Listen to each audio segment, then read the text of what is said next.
Hi friends, good morning. I hope you are doing well. Yes. Today let's see take two remaining three questions. Lewis Carroll was an English writer. Lewis Carroll was an English poet. Okay, so he is an English writer. So that is the answer. Next, Isaac's playmates were enchanted with his new windmill. Okay, so அவங்களோட windmill பார்த்து Isaac Newton பண்ண windmill பார்த்து people, that is a small boys, அவருடைய friends, playmates, அவரோட friends எல்லாம் என்ன பண்ணாங்கன்னா enchanted என்னன்னா delighted, they were very happy. Okay, but இங்க question என்ன கேட்டிருக்காங்கன்னா does not synchronize in meaning, இதோட சம்பந்தமே இல்லாத ஒரு வேர்டு என்னவா இருக்கு அப்படிதான் கேட்டிருக்காங்க. So that is that motivated.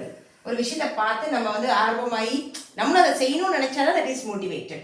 But children were not like that. அந்த playmates அப்படி ஆகல. அதனால இது வந்து இதோட சிங்க்ரனைஸ் ஆகலை. மற்ற ரெண்டு மீனிங் என்த்ராலும் அதே மாதிரி தான், நம்ம எக்ஸைட் ஆகிடுவோம், எந்தூசியாஸ்டிக்காக இருப்போம், கேப்டிவேட்டடும் அதே மாதிரி தான். ஓகே, ஸோ அதை பார்த்து அப்படியே ரொம்ப பிடிச்சி போயிடும், இதாகிடும். எஸ், ஸோ இது ரெண்டுத்தில் இது மேட்ச் ஆகலை, டஸ் நாட் சிங்க்ரனைஸ் வந்து மோட்டிவேட்டட், என்சாண்டட்க்கு motivated. Next, yes grandpa we should wait until the road is clear of traffic. Okay, இன்னும் டிராஃபிக் ரூல்ஸ் இன்னும் கொஞ்சம் எக்ஸ்ட்ரா இருக்குது. இதில் வந்து இவர் சொல்கிற அந்த விஷயம் வந்து ஹீ இஸ் பீயிங், அதில் வந்து சொல்லும் போது அந்த பையன் எப்படி இருக்கான், கிராண்ட்பாக்கு அவன் எப்படி இருக்கான் அப்படின்ற மாதிரி அந்த சென்டென்ஸ் சொல்லும் போது how he is.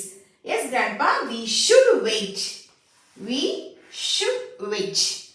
until the road is clear of traffic. Now they have given you the words obedient, confident, hopeful, suspicious. Yes, இப்போ இது சொல்லும் போது அவன் ரொம்ப கான்ஃபிடென்ட்டாக தான் சொல்கிறான். ஏன்னா ஷுட்ன்ற வேர்டு யூஸ் பண்ணியிருக்கான்ல, வி ஷுட் வெயிட். ஆமாம் கிராண்ட்பா, நம்ம வெயிட் பண்ணி தான் ஆகணும். எஸ், ஸோ அதனால் நம்ம கான்ஃபிடென்ட்டாக தான் அந்த வேர்டை அந்த சென்டென்ஸை சொல்கிறோம். That is at confident.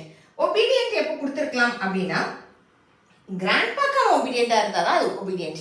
Okay, அவன் டிராஃபிக் ரூல்ஸை பற்றி பேசலை, இங்கே கிராண்ட்பாக்கு ஒபீடியண்ட்டாக தான் ஒபீடியன்ட். அதர்வைஸ் இந்த ஷுட் வெயிட் அப்படின்னு எடுக்கும்போது அந்த சென்டென்ஸ் அவன் சொல்லும் போது he was very confident what he was saying.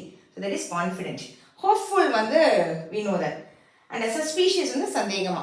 Okay, so இது ரெண்டுமே இதுக்கு suitable இல்லை. That's what. Okay, yes. Thank you. Have a nice day.